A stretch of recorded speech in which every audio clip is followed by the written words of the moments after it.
María Magdalena y la otra María fueron a visitar el sepulcro.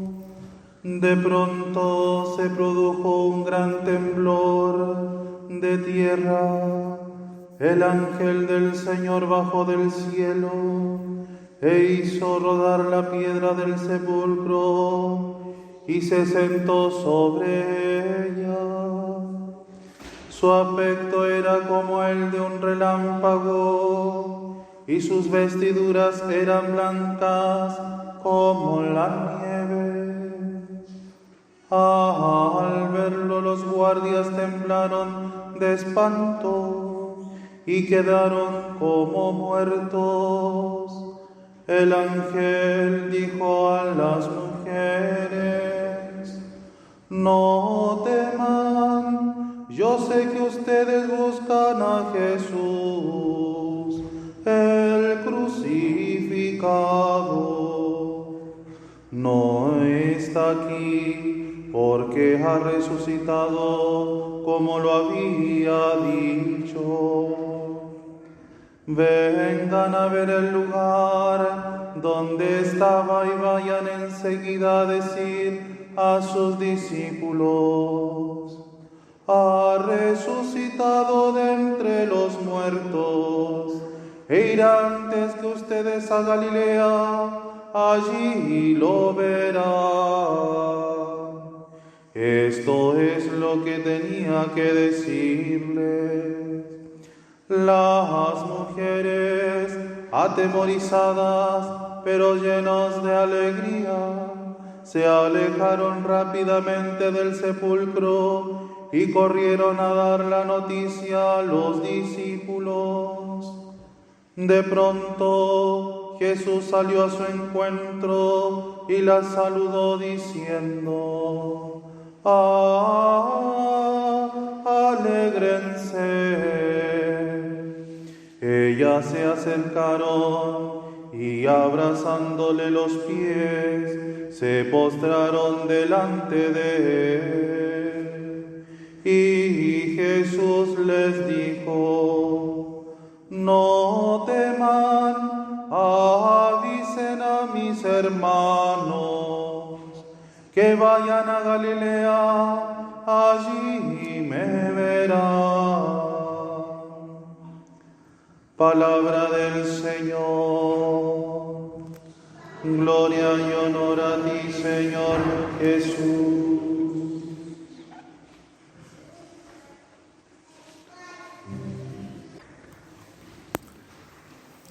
Mis queridos hermanos, esta vigilia pascual que estamos viviendo tiene tanto contenido litúrgico que vale la pena para entender y para disfrutar también mejor lo que estamos viviendo como iglesia, ir recorriendo todas las etapas que tiene esta noche santa de la resurrección del Señor.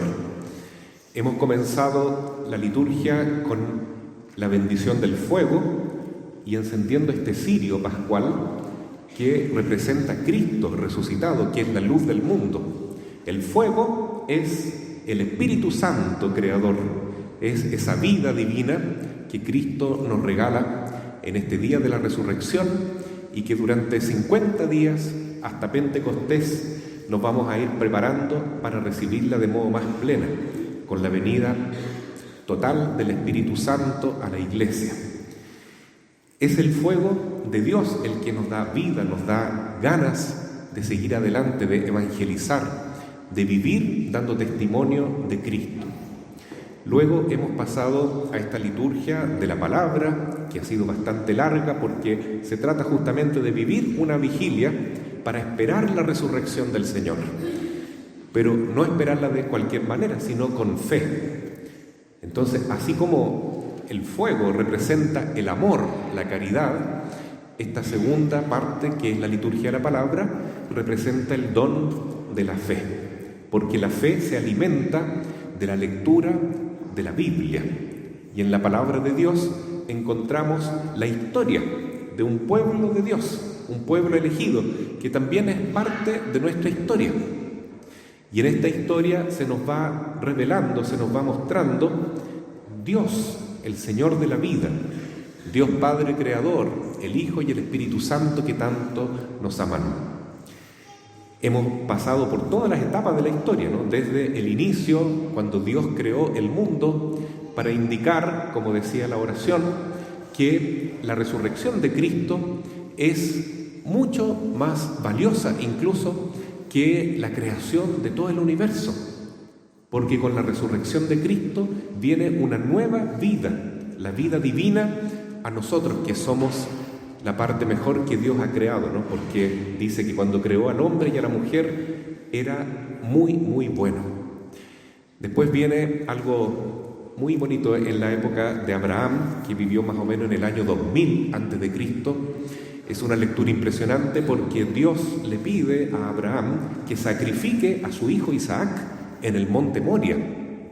Y uno dice, ¿y por qué muestra esta lectura, no? Porque en aquella época los pueblos de aquel entonces y de ese lugar sacrificaban a sus hijos a los dioses, ¿no es cierto? Estaba el dios Moloch, el dios Baal, etc. Y entonces Dios le preguntó a Abraham, ¿eres capaz tú también de sacrificar a tu propio hijo, al que tanto amas, Isaac, y entregármelo a mí como sacrificio? Y Abraham, que amaba mucho a su hijo, a su único hijo que tanto lo había deseado, que era el hijo de la promesa, era el hijo que le iba a dar una multitud de pueblos, que estaba en la promesa de Dios, Abraham dijo, sí, Señor, si tú me lo pides, yo estoy dispuesto a sacrificar a mi único hijo con todo el dolor de mi corazón. Y así subió al monte Moria. Isaac iba llevando el leño, representando a Jesús, que va a ser sacrificado después, y le pregunta, papá, ¿dónde está el cordero que vamos a sacrificar? Dios proveerá, hijo mío. Y así se llamó después esa montaña. Y cuando Abraham estaba a punto de sacrificar a su hijo con el cuchillo en la mano, Dios le dijo, no quiero que lo hagas, solo quería probar tu fe. ¿Y por qué quería probar su fe? Porque Abraham sintió el dolor de tener que sacrificar a su hijo por amor a Dios. Pero después Dios iba a mostrar que él sí estaba dispuesto a sacrificar a su propio hijo por amor a nosotros. Y ese es el misterio que estamos celebrando en la Semana Santa, que comienza el Domingo de Ramos con la lectura de la Pasión, que este año fue de San Mateo. Ayer, Viernes Santo, vivimos un Vía Crucis muy intenso de 3 horas prácticamente, meditando todos los misterios de la pasión y muerte del Señor, porque como dice la palabra, Dios amó tanto al mundo que envió a su Hijo para sacrificarlo, para que, pagando todas las culpas del hombre, pudiera reconciliarse de nuevo con Dios. Entonces, Dios sí sacrificó a su Hijo, y ese dolor de Abraham lo sintió Dios también, que es Padre de Jesús. Un dolor infinito en todo caso. ¿Cómo nos ama Dios, que estuvo dispuesto a entregar a su Hijo en la cruz? Porque tanto nos ama a nosotros, porque de esa manera nosotros vamos a tener vida, el perdón de nuestros pecados, vamos a pasar a ser también hijos de Dios. Eso ocurrió, como dije, en el año 2000 a.C., más o menos, la historia de Abraham con Isaac. Luego venía otra lectura que nos habla de Moisés, el Éxodo. Y entonces Moisés toca con el bastón el mar Rojo y todos pasan este mar a pie seco, y atrás vienen persiguiéndolo los egipcios, y cómo se va notando la protección de Dios, porque después que pasa el último israelita, el agua vuelve a su lugar y los egipcios, que representaban el poder del maligno, quedan todos, ¿no es cierto?, hundidos en las aguas del mar Rojo, indicando que Dios, a través de esta Pascua, nos libra del poder del demonio, que es el que nos tiene esclavizados. El faraón de Egipto representa justamente el poder del maligno, la serpiente antigua, y Moisés es el que representa a Jesús, que pasó por el mar Rojo de su propia muerte, de su propia sangre, y junto con Él nos lleva a todos nosotros. ¿Y cómo pasamos el mar Rojo nosotros? Esta Pascua la vivimos en nuestro bautismo. Entonces, toda la palabra de Dios nos va mostrando la belleza de este sacramento que nos convirtió a nosotros en hijos de Dios y que nos hizo pasar de la muerte a la vida, de la esclavitud del pecado a la libertad de los hijos de Dios. Después viene la época de los profetas, más o menos el siglo VIII antes de Cristo, con Isaías, con Ezequiel, que nos hablan de la promesa del Salvador, el Mesías que será como un esposo para su pueblo, que somos nosotros, el pueblo de Dios, la esposa.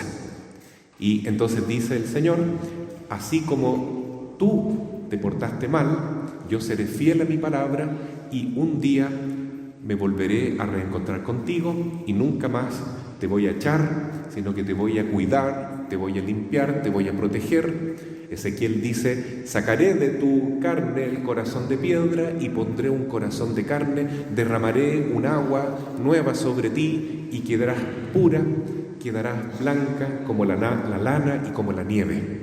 ¿Y cuál es esa agua que nos purifica como iglesia? El santo bautismo. Y así cada una de las lecturas nos va acercando, ¿no es cierto?, a este gran misterio de nuestra salvación. La carta de San Pablo a los Romanos nos dice que si hemos muerto con Cristo, con Él resucitaremos. Y esa es la Pascua que hoy queremos vivir y que queremos renovar y actualizar. Y vamos a pasar a esa tercera etapa, ¿no es cierto?, que es la bendición del agua bautismal y la renovación de nuestro bautismo, cuando recibamos el agüita nosotros y renovemos las promesas de nuestro santo bautismo. Todos estos ritos son tan preciosos, hermanos, porque nos ayudan realmente a actualizar, a vivir nuevamente nuestro bautismo y a hacer realidad la Pascua del Señor en la vida de cada uno de nosotros. El Evangelio nos hablaba de este encuentro de las mujeres que tanto amaban a Jesús, ¿no es cierto?, que yo creo que más que los discípulos, porque ellas estaban ahí muy tempranito el domingo de resurrección, fueron a buscar a Jesús a ver qué pasaba con el sepulcro, con el cuerpo de Jesús.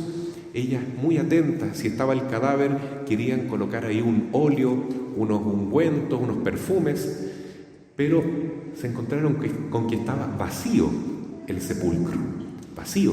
Y en vez de eso vieron a un ángel con vestiduras resplandecientes. ¿A quién buscan? Buscamos a Jesús. ¿Dónde lo han puesto?, dice. Y después se encuentran con Jesús mismo y les dice: vayan y díganle a mis hermanos que nos vamos a encontrar luego en Galilea. Entonces, queridos hermanos, ese es el misterio que hoy celebramos. Cristo que pasó por esta muerte para perdonarnos, para amarnos, para redimirnos, pero que no se quedó ahí, sino que ha vuelto a vivir, ha resucitado, y ahora con un cuerpo glorioso, tan glorioso que tenemos 50 días para ir meditando de qué manera es ese cuerpo resucitado de Cristo que un día todos nosotros vamos a tener. Si vivimos de fe, resucitaremos para la vida eterna, ¿cierto? Todos los muertos van a resucitar, unos para la gloria, otros para la condenación eterna, lamentablemente, pero todos vamos a volver a vivir con nuestro cuerpo. Ojalá todos vivamos con Cristo, suframos con Cristo, como dice San Pablo, muramos con el Señor para también resucitar con Él, con este cuerpo precioso, glorioso, incorruptible, inmortal, que también nosotros vamos a tener, que puede hacer muchas cosas, ¿no? Atravesar paredes, comer incluso, porque es un cuerpo real, no es un fantasma el Señor. Puede estar en en lugares a la vez, porque además Él es Dios, al mismo tiempo que está con los discípulos de Emaús, está con los otros discípulos en el cenáculo.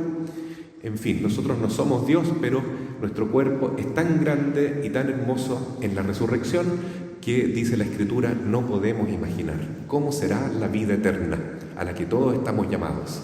Entonces, no es que el Señor resucite para sacarnos pica a nosotros y decirnos: mire, yo resucito, ustedes se van a morir. No, Él nos está diciendo: ustedes también, hijos míos, van a resucitar, y ojalá resuciten conmigo. Por eso estamos celebrando esta fiesta de la resurrección de Cristo, que es la fiesta de la esperanza.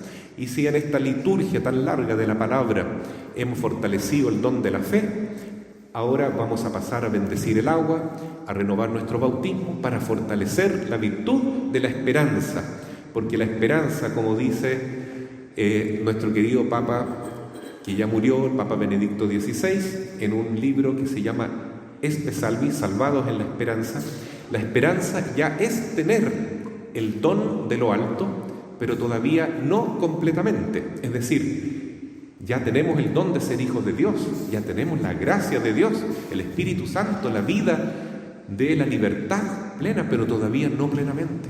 Estamos esperando que esto se dé en su plenitud, cuando el Señor vuelva, cuando Él sea todo en todos. Y eso lo notamos, ¿no es cierto?, que somos cristianos, estamos contentos de seguir a Jesús, pero también a veces somos pecadores. Traicionamos a Jesús, como Pedro, como Judas. Nuestro país, por ejemplo, para actualizar un poco lo que estamos viviendo, no podemos decir que Chile o que el mundo en general ya esté totalmente redimido, que ya esté totalmente transformado en un pueblo de Dios, ¿no es cierto? Pasan muchas cosas que muestran que todavía hay signo de muerte en nuestra vida, ¿no? Por ejemplo, todo lo que está pasando en la violencia, el desorden, la muerte de los carabineros, la muerte de tanta gente sencilla, niños que son llevados al narcotráfico, jóvenes que también son inducidos a eso y mueren a temprana edad. ¿Por qué pasa todo eso, no? Hace poco entró la ley del aborto en Chile, tantos niños que secretamente van muriendo injustamente porque no merecen morir así. Y nosotros vamos cosechando frutos de muerte. Todo eso significa que el demonio, es decir, este faraón, este rey de Egipto maligno, todavía nos tiene esclavizados. Tenemos que salir de la esclavitud del pecado, nos falta mucho. Por eso ya somos hijos de Dios, pero todavía falta mucho más santidad, falta mucho más redención, falta mucho más transformación, conversión de parte nuestra. Tenemos que pasar todavía el Mar Rojo, que es el camino de la santidad que debe vivir cada cristiano, cada familia, cada país, para llegar a ser, sí, un verdadero pueblo de Dios. Por eso es importante recibir esta agüita para decir: yo tengo este bautismo, tengo esta llamita, no voy a dejar que se apague y quiero que un día esta llama sea tan grande que realmente Jesús reine definitivamente en nuestras vidas, en el mundo, y podamos tener un tiempo de paz real. Que venga el reino de Dios a la tierra, como decimos en el Padre Nuestro. Y por último, hermanos, terminaremos esta celebración con la Eucaristía, que es el misterio de la comunión. La comunión, Cristo, que se nos da como pan de vida eterna y que nos permite unirnos entre nosotros como iglesia, ser uno solo, una sola familia. ¿Por qué? Porque es el Espíritu Santo de Cristo que nos une y que nos transforma en hijos de Dios. Entonces nos unimos al Padre, al Hijo, al Espíritu Santo y nos unimos entre nosotros. Y eso es lo que necesita el mundo, el testimonio de verdadero amor entre los cristianos. Los cristianos entonces tenemos que ser como esta lucecita que en medio de un mundo en tinieblas le dé esperanza de una nueva vida para que todos los seres humanos de todas las religiones, de todos los pueblos, de todas las culturas se animen a entrar a la iglesia, al pueblo de Dios, y haya finalmente un solo rebaño y un solo pastor. Y por último, para terminar todo, vamos a saludar a la Virgen María, que tanto ha sufrido en esta Semana Santa, viendo la muerte y acompañándola de su Hijo, y que ahora es la que más merece alegrarse con el gozo de recibir a su Hijo en sus brazos nuevamente y saber que con su victoria ella tendrá muchos más hijos, que somos todos nosotros, también llamados a vivir con Cristo. Así sea. Amén. Ahora, queridos hermanos, queremos bendecir el agua. Pasamos a esta etapa de la bendición del agua bautismal,